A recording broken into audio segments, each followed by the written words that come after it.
Under the red dawn light of the southwest coast of Australia, each wave gently lapped against the side of the ship as hundreds of spiny lobster fishing boats left the port, starting a new day full of promise and no less harsh.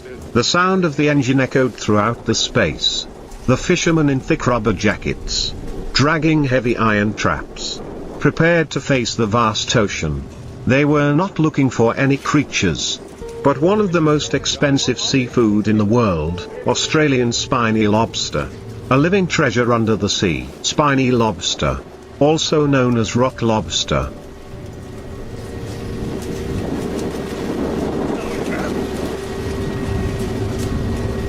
is completely different from the usual lobster with large claws. They do not have the characteristic pair of claws, but stand out with long beards, sturdy bodies, bright red or bronze brown when mature. Their shells are thick, with sharp spikes growing all over their bodies like the armor of a sea warrior. This species of lobster lives hidden in reefs and caves on the deep sea floor, where sunlight is just a faint trace. This is what makes catching them an art, a game between man and nature.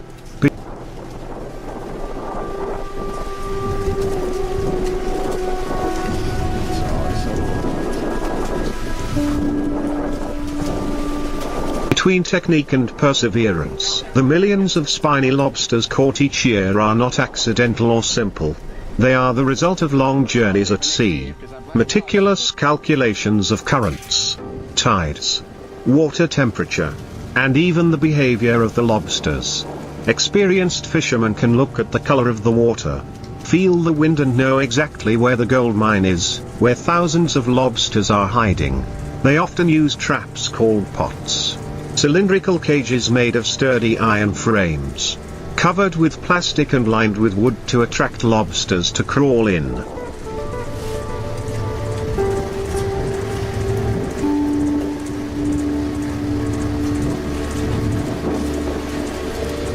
The bait in the traps is fish scraps, fish heads, fish intestines, a strong fishy smell that is especially attractive to spiny lobsters. When the ship leaves the dock, the traps are neatly arranged on the deck, marked with colorful buoys for easy identification on the sea surface. The trap setters often use GPS to carefully calculate the distance between the traps to optimize the number of lobsters that can be caught. Each trap is dropped to the sea floor, 30 to 150 meters deep, then waits there, often overnight. There are large ships that drop up to 1.000 traps per trip.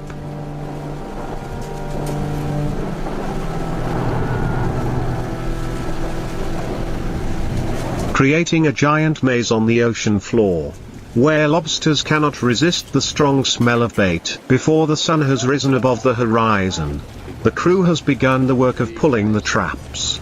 A hydraulic machine installed on the side of the ship will slowly pull each iron cage weighing dozens of kilograms from the sea floor.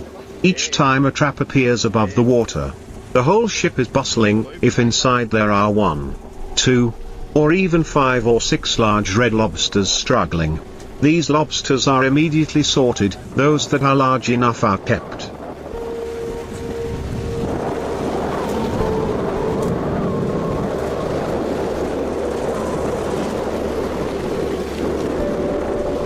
While those that are too small are released back into the sea to grow further, a strict rule in the industry that ensures the sustainability of the fishery. Australian fishermen are known for their strict adherence to conservation regulations. The government sets clear rules on seasons, minimum sizes, permitted fishing areas, and the number of traps each boat can release. Some waters also require each lobster to be tagged before it is sold, helping to trace its origin and control legality of its harvest. However, the huge profits from spiny lobsters make this profession a golden dream for thousands of people.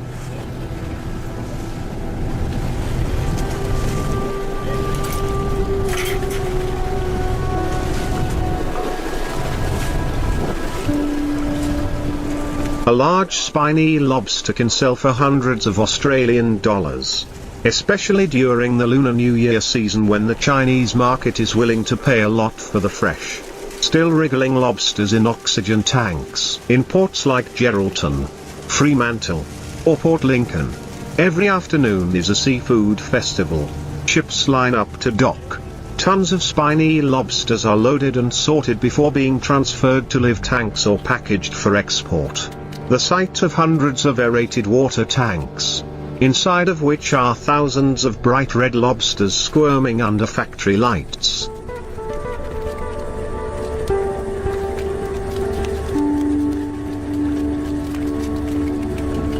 Creates a scene that is both wild and modern, where nature and industry work together in harmony. There are days when the sea is rough, with winds gusting to level 8 to 9. But the fishermen still do not give up, because the season only lasts for a certain period of time, and each day that passes is a lost opportunity. The sailors are not afraid of the wind and waves. What they fear most is returning empty-handed, empty traps. Come days when the lobsters do not eat the bait. That is when the captain has to make a difficult decision, change position, adjust the depth, or wait for another day.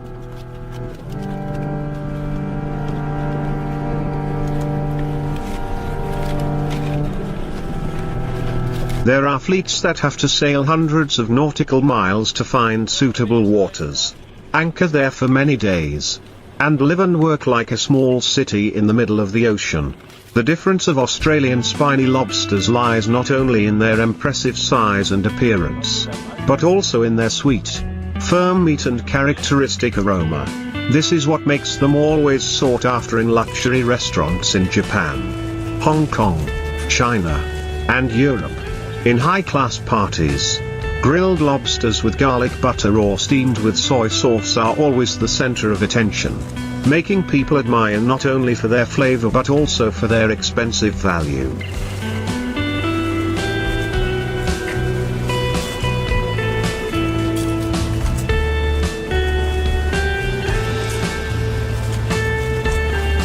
Behind each delicately arranged lobster dish are the sleepless nights of hundreds of fishermen struggling with the sea breeze, sweat, blood, and nameless stories at the forefront of the waves and winds. Australian fishermen's spiny lobster traps are not just simple cages.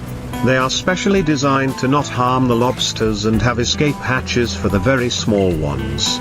Inside the cages are narrow compartments that lure lobsters in but cannot turn their heads out. The materials used to make the traps are carefully chosen to withstand the harsh marine environment, salt, waves, seaweed and water pressure. Each trap is tagged with the ship's registration.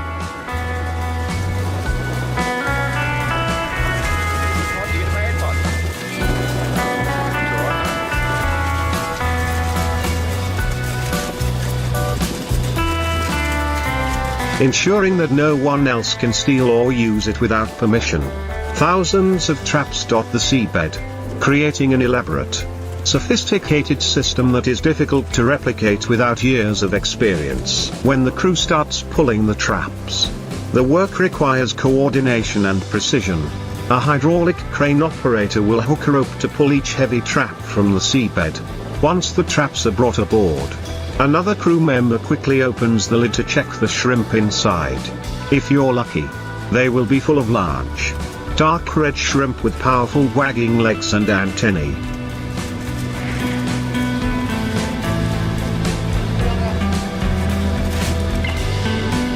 The grader will measure the shrimp's body length with a specialized ruler. Any that fall below the prescribed standard will be released back into the sea immediately to avoid breaking the law.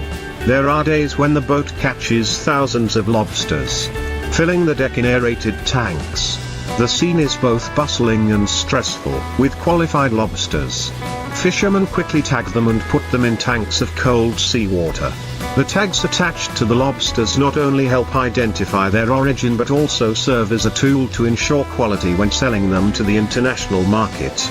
The Australian spiny lobster industry is famous for its strict and transparent control system. All commercial fishing vessels must report daily catches, fishing locations, the number of traps, and are monitored by satellite positioning devices.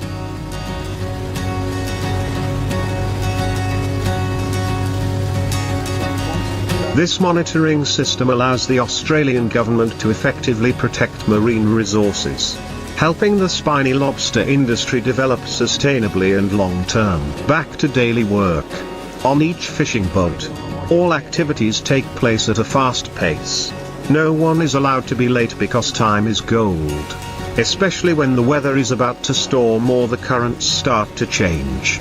Spiny lobsters tend to move with the tide. And if fishermen do not collect their traps in time, the bait can wash away overnight and become ineffective each time the traps are pulled up. After removing the lobsters and replacing the bait, the fisherman will drop the traps back to the same spot to maintain continuity.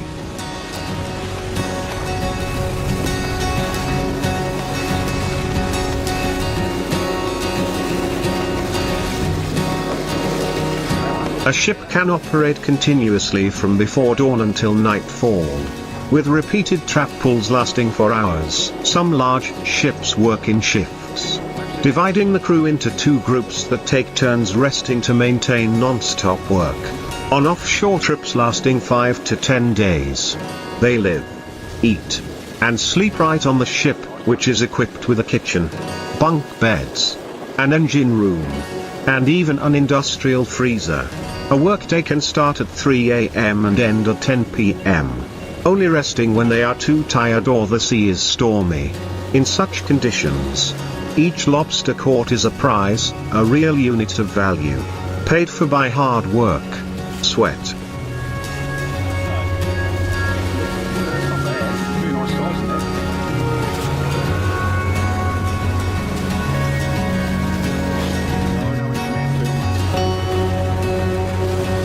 and sometimes danger. On the west coast of Australia, where the largest concentration of lobster boats is located, the fishing community considers this profession a family tradition. There are families that have been hunting spiny lobsters for 3 generations, from grandfather to grandson, each generation learning and inheriting their own secrets in choosing trap locations, preparing bait, and reading natural signals. The Australian spiny lobster logistics system is considered one of the best cold supply chains in the world. From fishing vessels, transshipment ports, refrigerated trucks, storage warehouses, to airports and cargo planes, all are synchronized to keep the lobsters in the best living conditions.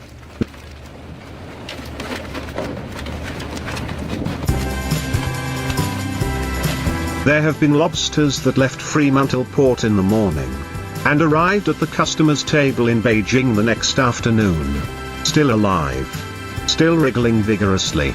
That is the achievement of a professionally organized, modern and globally standardized mining, processing, exporting industry. Consumers, especially the upper class in China, Japan and Singapore, are extremely fond of Australian spiny lobsters, not only for their taste but also for their brand reputation.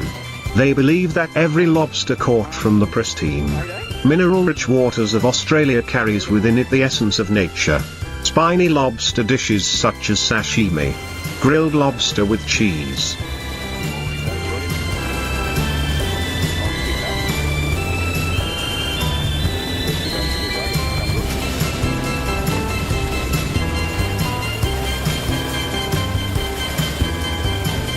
or seafood hot pot are all served in 5-star restaurants with prices up to hundreds of dollars for a small portion. On big holidays, companies order tons of lobsters as gifts for partners, showing class and luxury. From an economic perspective, spiny lobsters are one of the most valuable commodities in the Australian seafood industry. The price of lobsters fluctuates seasonally, by size, and especially skyrockets during big holidays such as Lunar New Year. There are times when the price per kilogram of spiny lobster reaches $150 to $200 or even higher for grade 1 lobsters weighing over 2 kilograms. This makes many fishermen compare spiny lobsters to the red gold of the ocean, a highly profitable resource.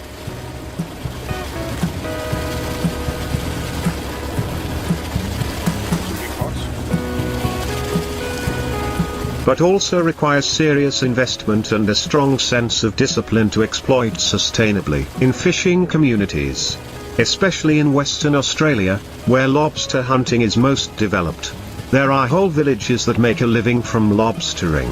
Children grow up with the sound of the waves, watching their fathers go out to sea from a young age. And when they grow up, many also follow in their father's footsteps into the profession.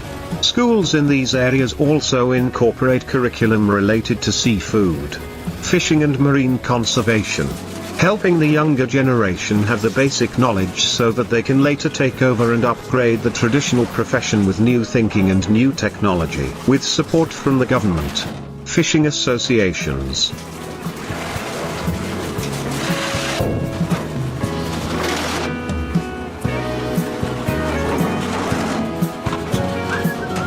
and the consensus of the fishing community, the spiny lobster fishing industry in Australia is entering a new golden age. Not only stopping at exploitation, many businesses have also shifted to farming spiny lobsters in a controlled environment, helping to stabilize the supply when the natural season is erratic.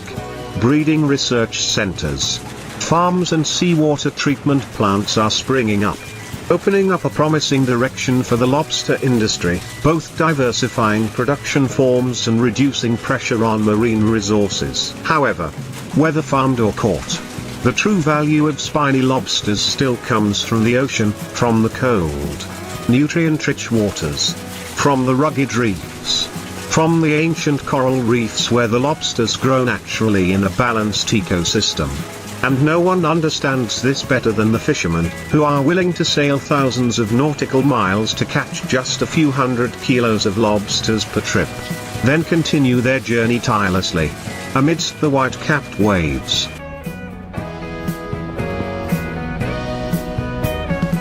In the vast ocean, where each wave rolls like wild beasts screaming in the dark night, the giant trawlers of European fishermen still quietly move forward, overcoming countless challenges of nature to carry out industrial fishing expeditions, where each catch is not only the result of hard work but also a great victory over the sea.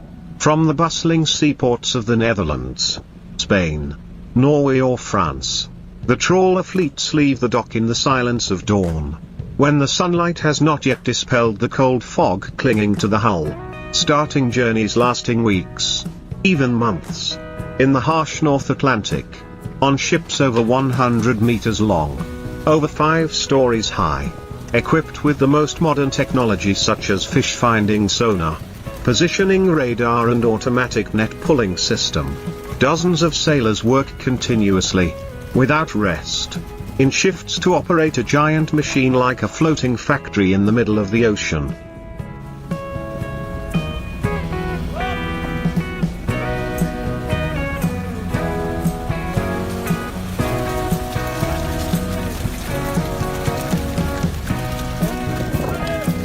Every time they cast their nets, they hope for a bumper catch, schools of herring, mackerel, cod swimming with the ocean currents, so dense that just observing the sonar, they can see the red screen, signaling the golden sea has appeared. The roar of the engine resounds as the crane system pulls the giant nets hundreds of meters long. The mouth of the net is as wide as a football field. Starting to lower, the trawl net is designed like a giant funnel, the mouth wide open and the tail narrowed, attached to iron doors weighing tons to help the net expand when moving on the seabed. Once the school of fish is trapped inside, there is no way out. The big, strong fish struggled in vain, pushed by the strong current deep into the end of the net, where hundreds, even thousands of tons of fish began to pile up, creating a lively, wet, salty mass with the smell of the ocean. The scene of net collection was the most anticipated moment on the ship, when the alarm sounded.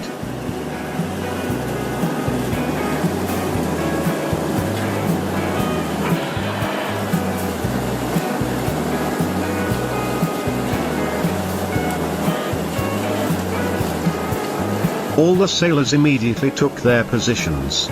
The giant nets were pulled to the surface of the water in extreme excitement. Slowly, a heavy mass began to float, bulging, sinking, sparkling with the silver light of millions of struggling fish. The sunlight shining on the water reflected on the fish bodies, making the entire net seem to burn in a magical metallic light. The crane automatically lifted the last net back high and discharged the fish into the tank through a giant funnel system. The fish poured down like a flood, flooding the deck, splashing seawater and silvery flakes on the fishermen. The whole ship seemed to shake at that moment, a real rain of fish. Catches of hundreds of tons of fish are not only the result of modern fishing techniques but also the acumen and extensive experience of the captains and crew. Each person has an eye of the sea, the ability to judge where there will be fish based on experience, water temperature, currents, and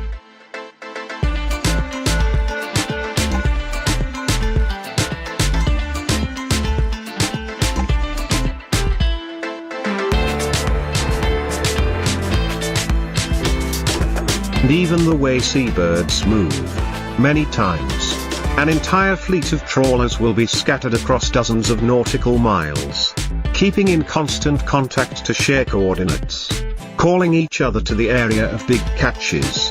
Sometimes in just one night, the entire fleet can collect more than 1.000 tons of fish, a huge volume that requires meticulous coordination to preserve, classify and process right on board. Modern trawlers are designed like floating factories in the middle of the ocean. After being dumped into tanks, the fish will be immediately classified by a conveyor system. The largest, highest quality fish are transferred to a fast freezing area at sub-zero temperatures to maintain their freshness. Smaller fish are then cleaned, gutted, packaged according to European market standards and frozen immediately. The entire closed process takes less than an hour from the time the fish are pulled out of the sea until they are in cold storage, ready to be transported to the mainland. Thanks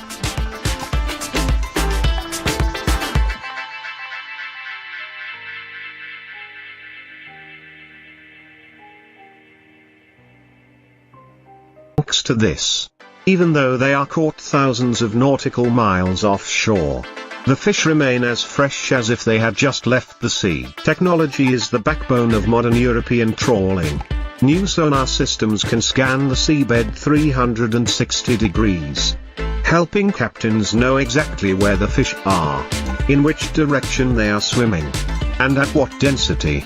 Radar screens and GPS systems are directly connected to the onshore coordination center, ensuring that the ship is always guided to the best route updates. Surveillance cameras automatically monitor trawling activities to ensure that marine conservation regulations are not violated, and that juvenile fish or protected species are not caught by mistake. But no matter how modern the technology is, the human element remains at the heart of every fishing campaign. The sailors on board, mostly indigenous people living in old coastal fishing villages, are children of the sea. They grew up by the ocean, understanding every wave, every wind.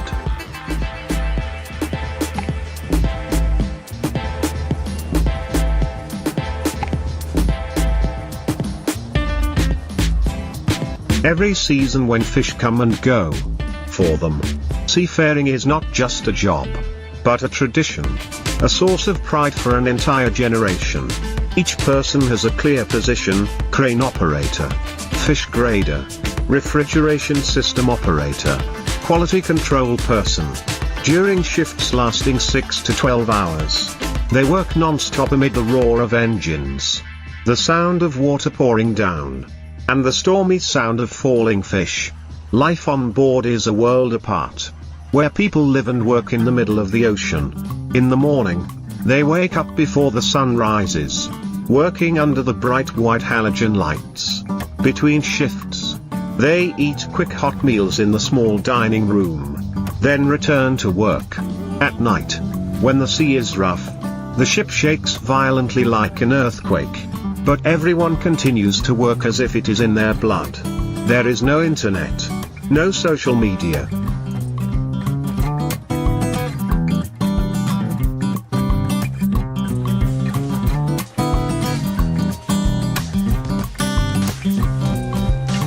just the sound of waves and eye contact. And shouts of agreement when nets are pulled in, when fish are found.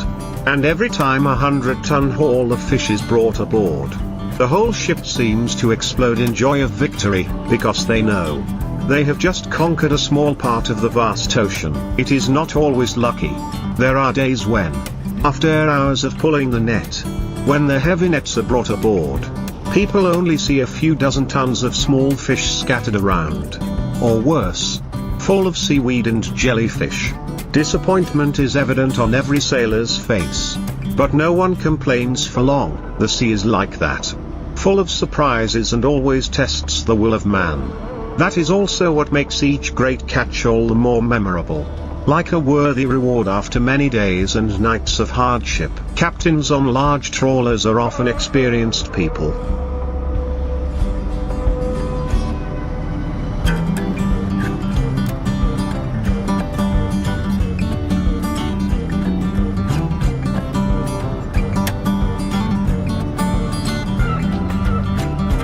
With decades of experience at sea, they possess sharp eyes, able to predict the flow of fish from the most vague signs. When the fish season begins, the captain only needs to listen to the sonar report or simply observe the movements of the seabirds to decide to lower the net at the right time. A successful hit on a large school of fish can bring in 200 to 300 tons in just one pull, enough for the ship to return to the crowded freezer on deck. The atmosphere is always breathtakingly exciting every time the net is pulled. When the bulging net bag is lifted from the sea, streams of fish pour down into the holding tank like a waterfall. The fish wriggle, splash water, and flood the deck. A few cod as big as a forearm fall on the sailors, making them laugh even though they are soaked. Each time like that.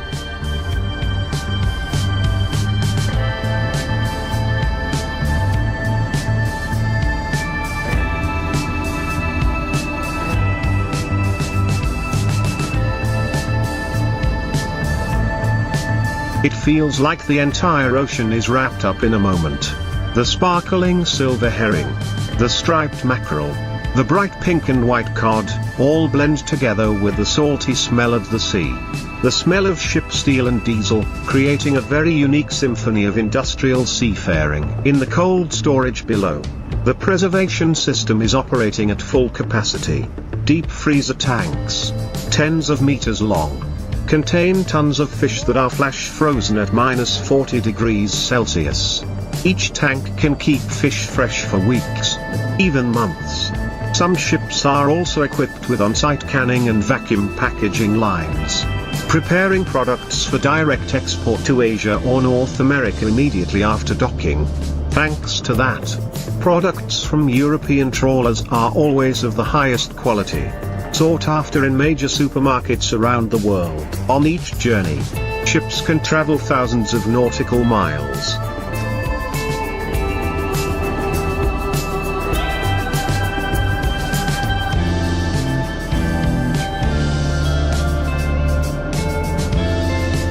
From the southern waters of England to the North Pole, down to the Atlantic and back via the English Channel. On that long journey, each day is a new challenge. Some days the sea is calm, the blue water reflecting the clouds and sky. But there are also times when the waves are as high as a wall, beating up and down the ship hundreds of meters, causing everything to shake violently. Winter storms in the North Sea are notoriously fierce, with force 10 to 12 winds, hail, lightning and sub-zero temperatures. In such weather, it is difficult to stand still, let alone haul in nets and operate machinery. Yet European fishermen remain steadfast, maintaining their positions like sea warriors. In the midst of the storms, sailors are occasionally seen sitting pensively with a cup of hot coffee in a small room at the end of the hold. Their eyes look out the steamy window, looking at the distant horizon. They say nothing.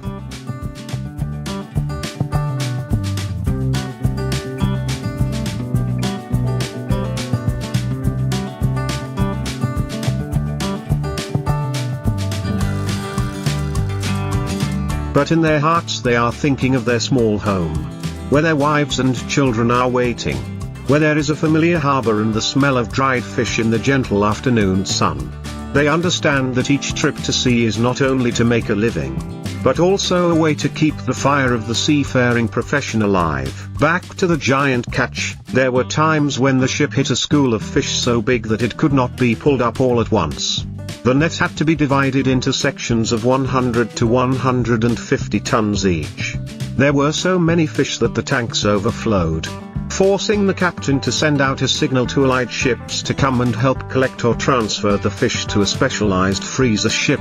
Such situations are not uncommon, especially when they hit the herring spawning season. They swim in large schools that stretch for kilometers, crowding into a lively current under the sea.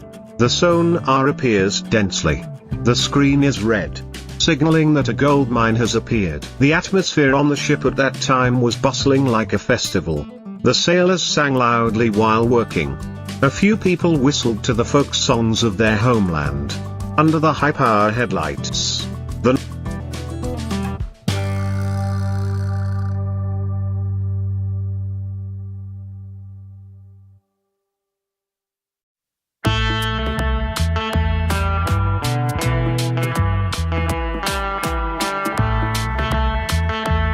night sea sparkled like broken glass.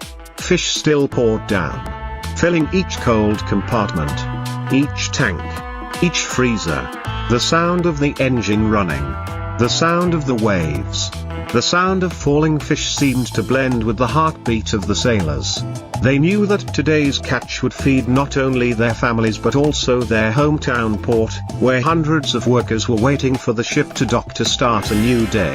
Not long after the big catch, the ship continued to move along the warm currents of the North Atlantic, which fishermen call the Fish Road. These are nutrient-rich waters where a variety of commercial fish such as herring, mackerel, cod, flatfish, etc. gather to spawn and feed.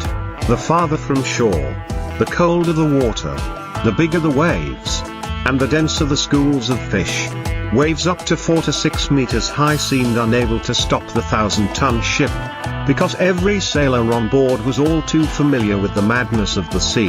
Every 6 hours, the shift changed. In the engine room, the engine hummed, warm and steady like the heartbeat of the ship. On deck, the trawl system was carefully checked.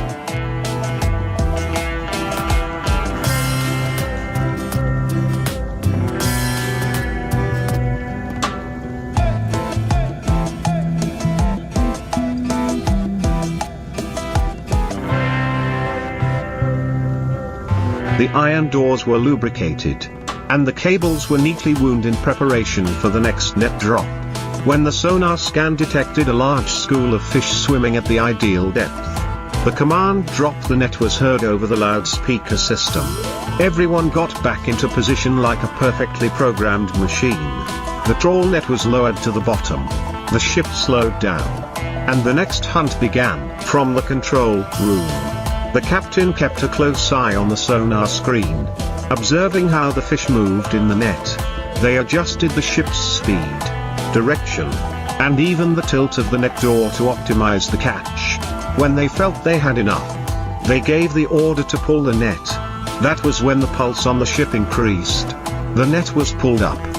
Each meter of cable tightened, and from the depths of the ocean emerged a giant bag of fish, bulging like the giant heart of the ocean. The fish were as big as an arm.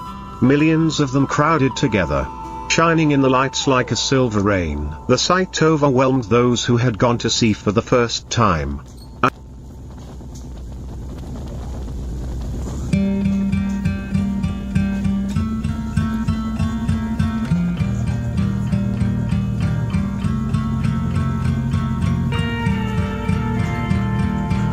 A young Portuguese sailor recounted the first time he witnessed a catch of more than 200 tons of fish being dumped. I stood still. The fish poured down like a waterfall. My eyes stung from the wind and the salt, but my heart felt like it was about to burst with joy.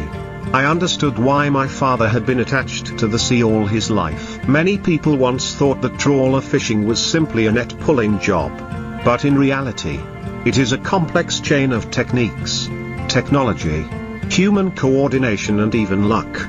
The larger the ship, the longer the net, the more fish caught, the greater the pressure on time, quality of preservation and processing. After each catch of several hundred tons, the entire crew had to coordinate well to put the fish into the tank, classify them by size, check the quality, pre-process, freeze them. Every second that passed was the life of millions of fish that needed to be kept in the freshest state. The engineers on board worked tirelessly. They checked the cold storage temperature, the pressure of the flash freezing system, the quality of the filtered seawater circulating in the tanks. If there is any problem, a broken air conditioner, a clogged pipe, an electrical leak, the entire batch of fish is at risk of being spoiled immediately. Therefore, each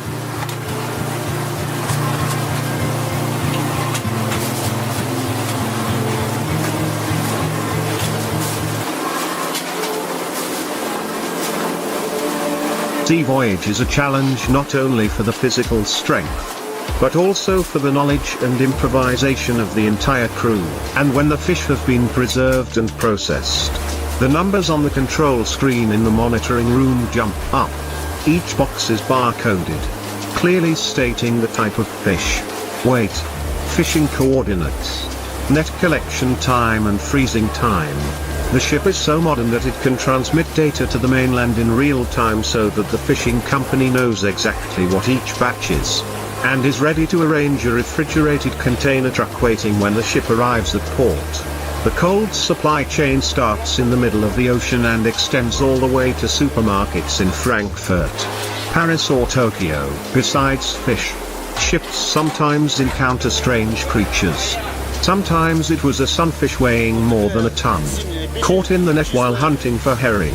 Sometimes it was giant squids more than 3 meters long, slippery bodies, eyes as big as dinner plates.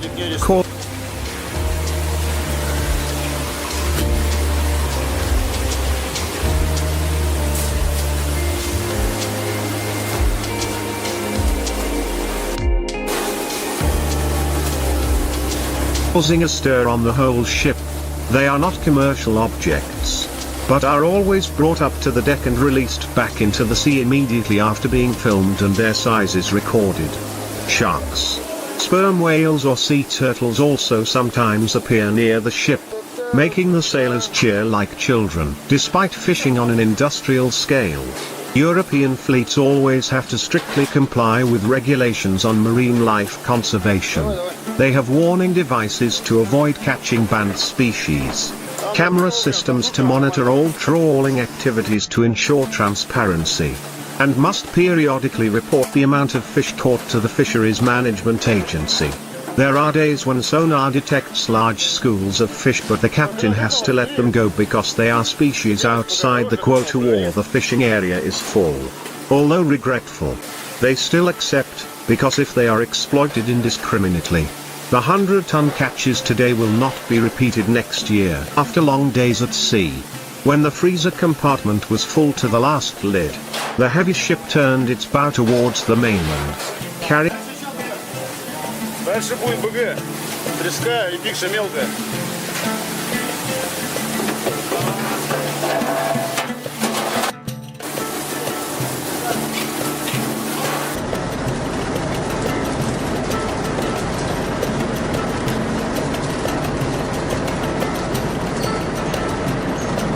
hundreds of tons of fish. The result of sleepless nights. The return journey was not as bustling as when it set sail, but it was filled with a quiet joy. Sailors cleaned the equipment, tidied up the nets, recorded the output. Some took the opportunity to write in their logbooks. Others lay on their backs on the deck to gaze at the dense starry sky, a light that they could only see clearly when there were no cities, no electric lights, only the calm sea embracing the universe. Arriving at the port was an important event. At major fishing ports such as Amoden, Netherlands, Vigo, Spain, Bergen, Norway, or Boulogne-sur-Mer, France, long lines of refrigerated containers were waiting. Agents, buyers, Technicians and quality inspectors were all present. The cold storage doors open, and each crate of whole frozen fish is lifted up. Neatly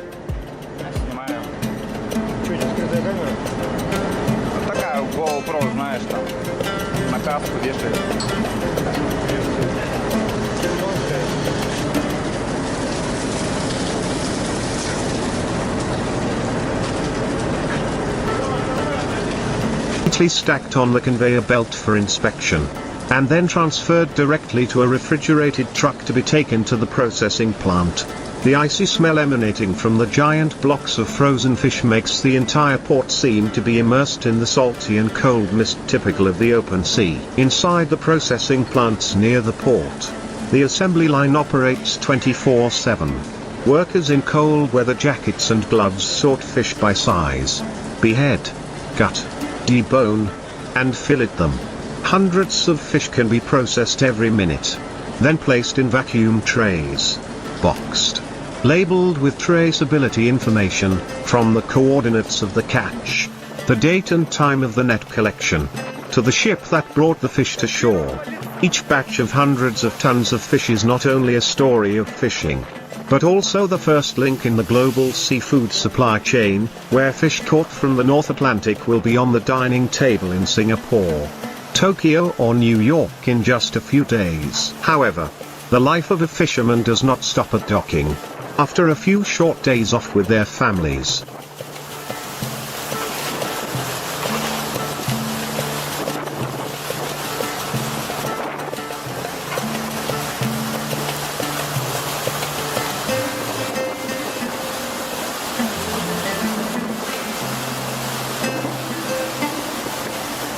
they board the ship, set sail again, continuing the tiring but inseparable cycle.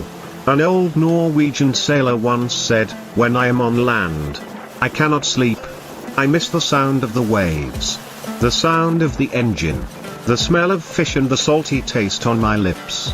The sea is the blood in my veins." His words are not an exaggeration, but the truth of hundreds of thousands of trawlers in Europe, people who have dedicated their lives to the ocean. Despite the hardships and dangers, the most modern ships do not usually travel alone. They belong to large fleets, a fleet of 5 to 10 ships, divided up to operate in large areas of the sea and keep in constant contact. When one ship detects a fish run, the remaining ships can navigate to support or share coordinates. Sometimes, the entire fleet pulls nets in the same area, creating a spectacular picture in the middle of the ocean, a series of giant ships following each other, the net system lowered at the same time. Hundreds of tons of fish gradually rising to the surface of the water.